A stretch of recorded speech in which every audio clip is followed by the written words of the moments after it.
Hello and welcome to the No Holds Bar Witchcraft podcast.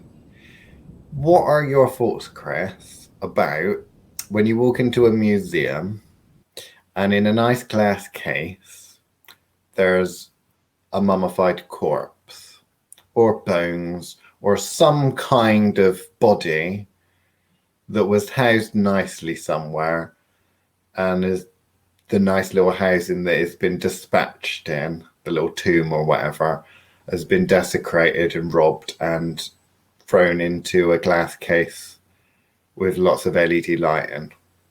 Because you have some kind of makes you feel a bit like you're not entirely sure how you feel about that. Am I right, based on conversations we've had? Yeah, it's a tricky one because, historian or whatever, like it's kind of necessary. And I have quite strong feelings about keeping everything that the British have pillaged over the last 1,000 years. So yeah, so I'm kind of mixed feels about it. I have different feelings about bodies. Bodies I feel a little bit more strongly about, but the kind of tombs, they, I don't know, they're kind of, I'm trying to think how best to put it. Kind of feels like turning up to a Halloween party and nobody's dressed up. Like, does that make any sense? I don't think that Like, really makes a lot of sense now. So you go as in into a museum and see a dead you're the body in a only one. case. Yeah. Is like, oh, I've dressed up for this party and no one else has. Totally out of play. You feel out of place. Yeah, because it feels out of place, particularly if it's one I know. Right. Let's assume that it's not one you know. Let's Okay, then it assume it's just feels just a very dead dead. body. What is it? Where does that come from inside you? Is it a moral thing, an ethical thing? Is it we're going against the wishes of this thing? Is it well, this is cursed now? Where does it come from? What sense is it? Do you feel sympathy? Do you feel anger? What is it that you actually feel when you walk into a space and you see this? Like that one we saw at the museum where they'd recreated the whose tomb was it? Was it Probably one of the Tutmoses. I think it was I don't know, but they basically recreated a tomb and they put a different mummy in it that had nothing to do with that tomb. So they'd gone through the rigmarole of trying to recreate a tomb, and then they shoved a different mummy in it just because it needed a mummy in it, obviously, to be an Egyptian exhibit. You know, That sort because of we shit had that bothers me. conversation at that museum, didn't we? I remember having it, and it was kind of like, well, I'm not sure how I feel because with that one they'd displayed it in a glass case in the sarcophagus, but the sarcophagus lid was raised slightly. So there was a couple of inches gap that you could kind of peer into, whereas a lot of them are just out on display, aren't they? So Yeah. how No, does I that didn't. make you feel? Is there good ways of doing it and bad ways of doing it, or is it just the whole thing you don't really like? That with that one, it was the reconstruction was particularly bad. But Right. the main reason that one pissed me off is because I should have been the one to design it, and obviously Quite situations literally. changed quite literally. Yeah. So that one's why that one particularly bothered me. But yeah, I don't like when they mix and match. Like it's fine if you're going to have a tomb on display complete, or Mm. it's quite if you go into the Assyrian section at the British Museum, and you've got the big stone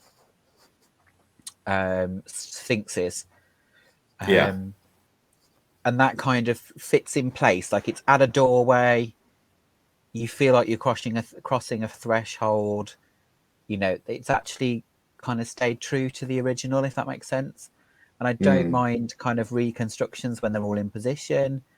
Like, I love the Elgin Marble Room, the Parthenon sculptures at the BM. Like the room is actually built specifically for it. So I can kind of get on board with those sorts of pieces. I think when it gets to personal tombs, that starts to get a little bit more sketchy. It's one displace an entire temple, but the somebody's remains is one of them things. Yeah, I don't know. Because I've walked into museums, right? And they've got, normally it's like the Egyptian part that's really super popular, and they'll often have a couple of mummies, even if it's a local museum, like they have them in the Bristol Museum. They've got mummies in there and that. And they've normally got like a little sign up, please do not take photographs because it's rude. And I kind of think, you've robbed this tomb, taken the corpse quite a few miles, and now you're dumping it in for people to be charged money. I mean, with Bristol, I mean, it's free, but some of them that, they charge money.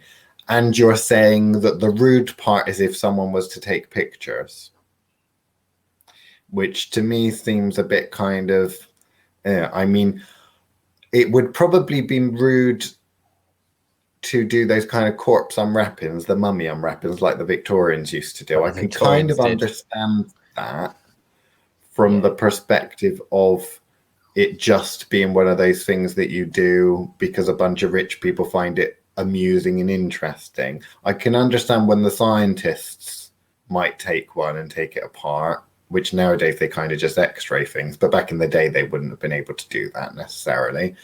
But in terms of the displaying of it, because I don't know, if you go to the Witchcraft Museum, because I went to the Witchcraft Museum the other day and there was a tarred head, and that was on display, and that had a little plaque with it saying, oh, this is such and such person.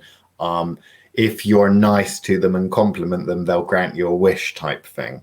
And that to me kind of makes me feel like, if that has a historic kind of, there's lots of stories of a screaming skull, or there's lots of stories of something related to that, and you're putting that in there and you're saying, okay. But if they were to have taken some dead person and made that up and just stuck that on a plaque there, it's all very strange. Because what I struggle with is whose side am I on? Am I on the side of the ancient cultures? And I'm like, no, this needs to be, the only person that is allowed in this tomb is the person that it belongs to. And I know nowadays one cannot prove that it was always your tomb or a family member or whatever. So I understand that. But it's kind of like that this shouldn't be disturbed versus, well, it's power at the end of the day. They haven't done a very good job of holding on to their empire to keep us people out. So we might as well just open up whatever we want because we rule the roost now. And it's our land that we've conquered. So we do what we like. I struggle with those two kind of things. Because it's either, if you're being respectful, you wouldn't have fucking opened it up in the first place, realistically, would you? I don't think. So I had this conversation at college a couple of weeks ago. A colleague of mine asked me this exact question, basically,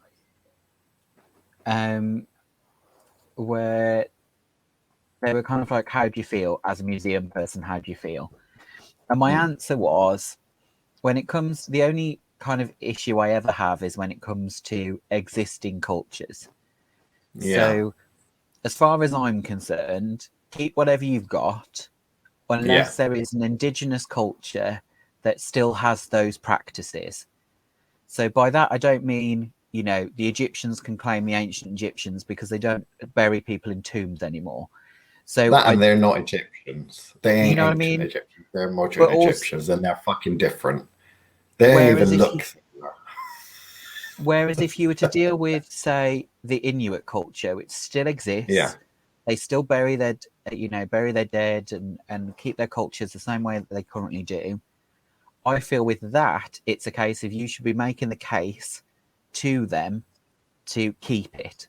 I still think it's important to keep these things because at the end of the day, it's education. And I'm sorry, photographs of it don't do any of this justice as No, that's actually true. being around it.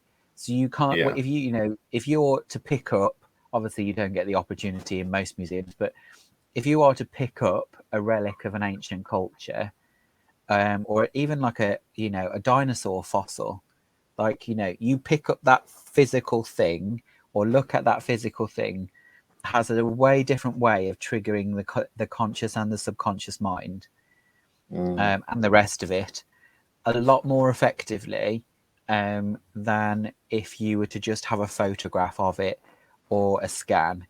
So I'm not one of these that's for send everything back. I do think you have to have conversations with cultures that are in existence and argue to keep it in the most respectful way. I'm all for that. In terms of from a psychic point of view and from a magical point of view, I find a lot of objects don't hold the same energy that they do when they're in their actual location. Yeah. So, I could walk into a, reconstructed temple ruin. You walk into that and instantly triggered with, okay, they haven't built this right because that's not how it looked. You don't quite get without putting effort in. You don't get that automatic trigger. At least I don't. I don't know about you. When picking up No, I agree. you have to force the psychometry part and then access.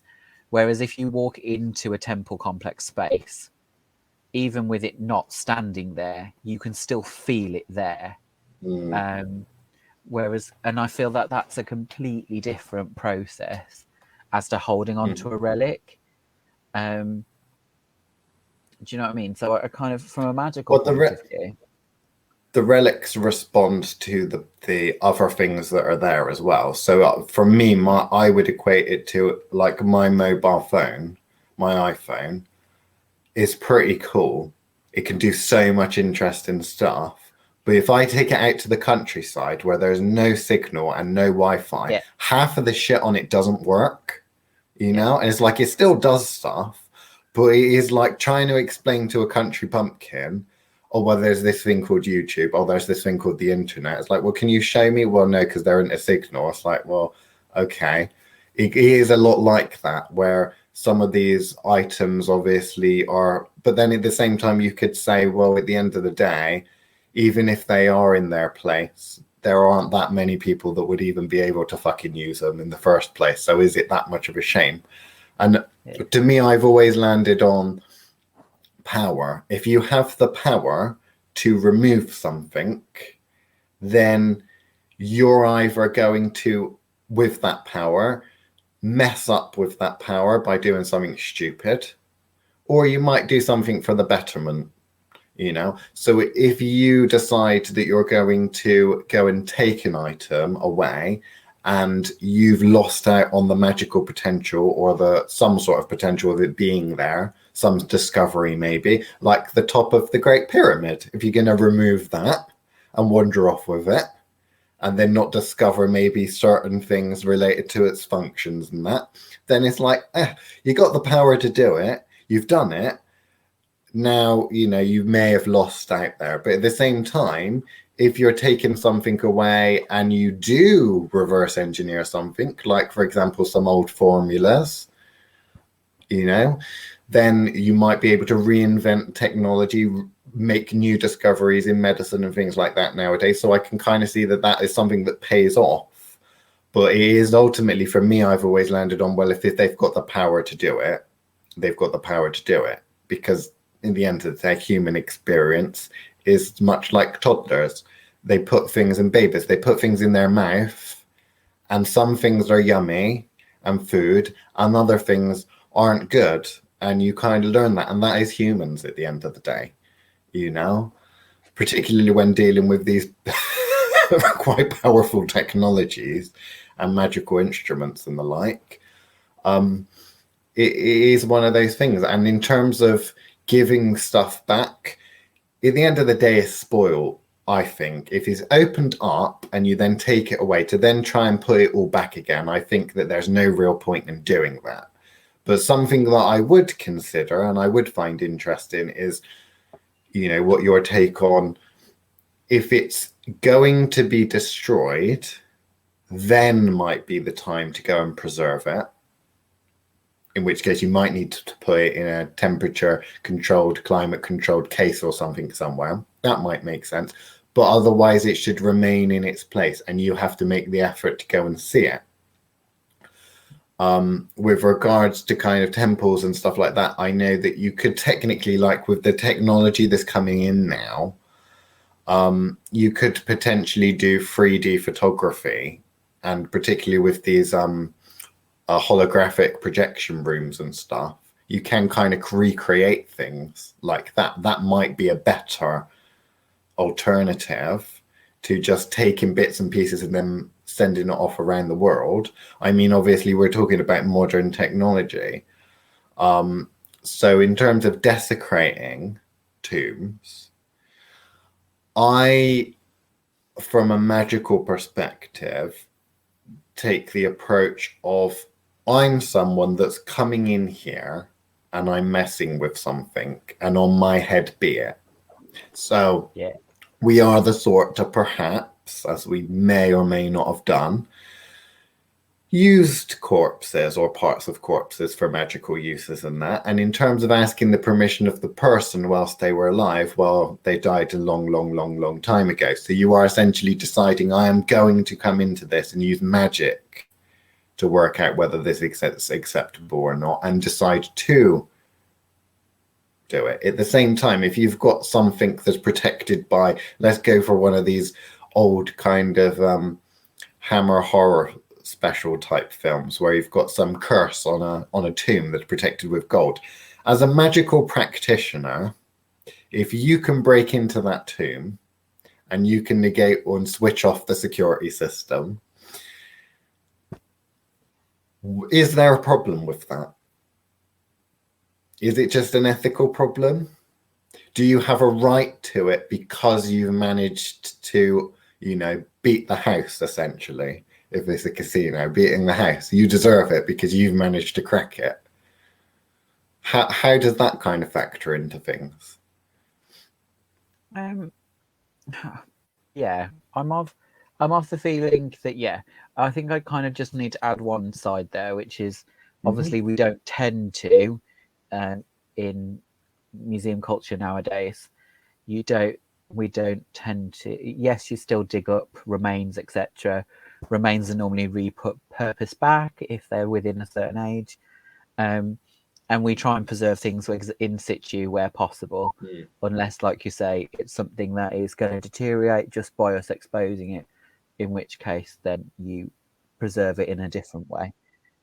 Often, most things that are dug up are buried back up because actually the time and energy required to actually remove something like an old church, unless it's particularly special, you'd take a few pieces to give an example, and then you just put the dirt back, map it, and put the dirt back.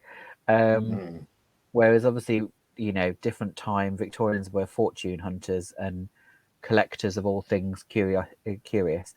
But on the actual kind of, breaking the seal on someone's tomb, so we're talking kind of slightly more elaborate burials are the ones we're thinking of more specifically. Ones that are designed to be hidden. Yeah. Essentially, they're not designed to be cracked. So if you're capable of doing so, then sure. But what is your reason for actually going in? Because curiosity to me wouldn't be enough, because you could go and explore that without actually walking in. So I don't quite understand why you would need to, unless it's someone that in a previous life had particularly pissed me off, and I just wanted to get in so I could piss on everything. I could kind of. Has that ever happened, Chris? I can kind of see that. I can kind of see the purpose of something like that, of kind of like he's a dick, so let's ruin his afterlife. I'm all, you know, I'm not totally against that idea. Um, but yeah, I'm curious as to why someone would need to, unless you know there's something going to be buried with them that you need access to. Like, you know, why, if your power, you know, are you really going to just steal someone else's homework because you can't be asked to work it out yourself? Like, do you know what I mean? Well, Like, yeah, I mean, that is magical practitioners, isn't it? That is a case of the ancients have great mysteries. They understood things. Let's see if we can learn those mysteries from them by digging them up and the like. So you've got archaeology and you know, that kind of thing, taking that mundane response of or mundane approach of, well, there ain't no such thing as curses or the afterlife, so it don't matter whether we dig them up. You know, it don't matter. We'll learn stuff. Interesting, and we could use that gold as well quite a lot. You know, but then at the same time, if you're talking about the magical practitioner, there are, I mean, witchcraft and magic has a very long history of using, let's just go with the corpse thing that we started with, using your enemy's corpses, using the head of your enemy, or maybe even going like a certain people going and digging up bones from a certain cemetery to put in their artwork and the like, you know, for magical operations and stuff. And then there's the kind of thing where it's, okay, great grandma's head. We'll use that because it's a family magic, it's a family affair. You know, there are different approaches to it, but how does one decide which are the right ones and the wrong ones? Because a lot of people would say, oh, well, if it's your family and they've given permission, then carry that on, you know, collect the heads of all of your ancestors, literally. Others would say, well, it's part of my magical heritage and the path I'm on to go and stick my enemy's head on a pike and use it for magical rituals and stuff, so I should be allowed to do that. You know, so where's the line drawn? I've always drawn it in terms of power, what you can get away with, whether you can get away from it legally or whether you can get away with it magically, and the dead not rising up against you, which sometimes that's what you want, because you want them to be rising up so you can see which ones you want to pick up and put in your blender and juice up. You want a nice juicy one that's still got a bit of energy about it. Speaking of that, I'm sure there was it was either a pigment for paint or dye, I can't remember, but there was like a mummy brown that was used for all sorts of things. Yes. That was used to grind up mummies and turn them into a kind of pigment paste. Yeah. It was dye, and then they also used it in for corpse medicine as well. The Victorians liked to use it for corpse medicine. I think it might have been older than Victorian times, but it would have been quite big in Victorian times. It was an official was it in the British Pharmacopoeia? It was in one of like the official ones that Henry VIII brought in, which was official medicines that doctors were allowed to prescribe, and they had bits of corpses and stuff in. But I mean, magical stuff, and some of it is been shown to work. You know, it's like the old thing about pig urine and stuff like that, putting that in a remedy, and they're like, oh no, one would never do that in the 20th century. It's like, oh no, we don't do that these days. And then 21st century comes around and they start doing experiments, and it's like, oh, we need to look into this medieval because this might be quite good for COVID. I knew that there was one university that was doing that, and that had something to do with urine, I think, and like a 4-fuse vinegar kind of recipe. But I think they substituted vinegar for pig urine or something like that. But there was a lot of research that had been done into it. Oh, it was MRSA, that was it. Or I think it's Mercer if you're American. Yeah. Okay. I've completely lost my train of thought with that. Pig urine was enough to break my brain. Okay. So desecration of tombs. If you do the old Indiana Jones thing and break into the tomb, but instead of, if you leave all the corpses alone, but you just take an object, you know, maybe it's some kind of like gold or crystal or I don't know, diamond or something, and then you take that away. Is that better or worse than messing with the corpse? Because you're just stealing from the belongings of someone. You're not actually kidnapping. Yeah, I suppose it's more of a misdemeanor than a complete felony, I guess. But Okay. yeah, I don't know. It's one of those things. Like, as I'm torn because as a kind of museum person, it's kind of like, you know, the interfering with the historic record. But as they get most of the recording wrong anyway, does it really matter? So I don't know. I'm torn when it comes to that. I still think it's definitely better than taking the body. Okay. But I'm only talking mild ethics here. I definitely don't agree with kind of, you know, melting down treasures just so we can have the latest dodgy pound coin. Like, do you know what I mean? So it would Right. be either depending on what they're using it for. You're not big on recycling. Not if it's pretty or useful. But no, I'm not. I'm not so keen on either of those. But yeah, I don't necessarily have a massive problem with it. There's still some really good graves out there that need to be found. Clearly, they had better protections, is all I'm going to Yeah. say. But yeah, I had a really good thought earlier and I lost it at pig urine. Yeah, I can't think what I was going to say. Magically speaking, I suppose I don't have a massive issue with it. I don't understand personally, unless it was somehow related to me.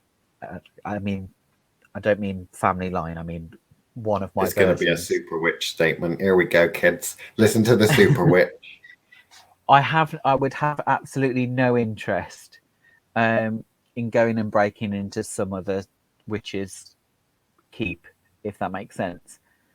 So unless I've specifically stashed something, but I can't see why I would. The information's in here, so I just, you know, download it and recreate it, surely. And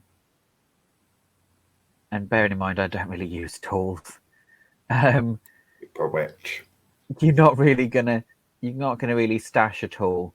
You know, I don't know. Well, you're talking about, the thing is, you're talking about people with magical practices that they're stumbling around in the dark trying to make something work in the first place. So they think, oh, cultures in the past, they made this magic work. Let's go and have a rummage and see if we can get some of their magic tools to work. That's basically the thought process behind it. And you can kind of understand that. I'm not saying that that's necessarily a bad thing, because like you've kind of touched on, they should have used a better protections and then they'd still be hidden, wouldn't they? Exactly. You know, it's you know, interesting we haven't found Cleopatra yet. Like, do you know what I mean? Like, there are a few people out there that are kind of the most talked about, yet we still haven't found their remains. So you're kind of like, clearly someone was good at hiding shit. Like,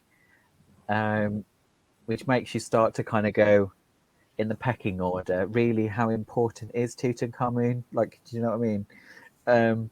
In comparison to the fact that we never found her, we haven't found Mom, we haven't found Nefertiti. So, you know, it's a lot of the women that don't seem to be able to be found. And you know, I'll leave the rest of that comment, I think, to the other side of the Patreon wall. But you know, it is interesting, kind of like the individuals that are missing. And I know lots of, you know, mundanes would make that a patriarchy statement. I'm not of the same feeling. But then you'd struggle to find my remains. So, you know, I'm normally pretty good at making sure they're gone. It's an important part of my process, shall we say. I can understand that. Right, I think we're out of time for the regular edition of the podcast. Obviously, if you want to listen to the extended edition of this podcast, when Chris reveals more top secret information that we can't talk to you now about, you're going to have to join the Thoth Witchcraft Patreon. So go and do that, people.